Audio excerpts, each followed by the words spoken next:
Hi friends, health park को आपण मानक स्वागत। फ्रेंड्स, आज आसतु जानिबा वर्षा दिन रे केउ सबु खाद्य शरीर पई हानिकारक से विषय रे आज जानिबा।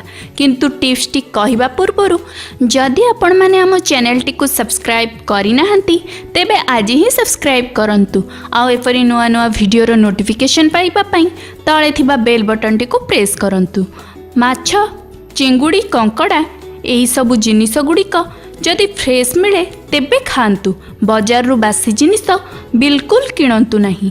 सबुठारु बेसी भल जदि आपण वर्षा दिन रे वेज खाइबार खाई परिबे। जेते पारुछंती बाहर जिनिसठु निजको दूरेई रखंतु। खराब रास्ता एवं जेउ जगार बेसी पानी जमी थिबो सेठी मशा एवं अन्य कीटपतंग जन्म होइथांती। एहा द्वारा मलेरिया, डेंगू आदि रोग हेबार संभावना थाए। सेथिपई घर तियारी खाद्य शरीर पई अधिक स्वास्थ्यकर अटे। निज प्रत्येक दिन खाद्य रे बेसी परिमाण रे निरामिष भोजन आड करंतु। वर्षा दिन रे बेसी रोग होइथाए। निरामिष खाद्य रे थिबा पोषक गुण सबु स्वास्थ्य को सुस्थ रखि थाए। एहा छाड़ा परिबा काटी सारिला परे ताहाकु लूण एवं उषुम पानी रे भल से धोईकी रखंतु।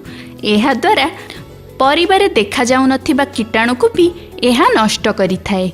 तेणु वर्षा दिन रे निज खाद्य उपरे बेसी ध्यान देले जाई आपण सुस्थ रही परिबे।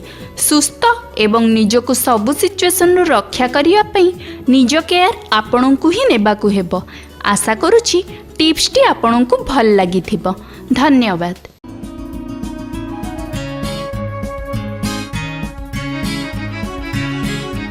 Health park.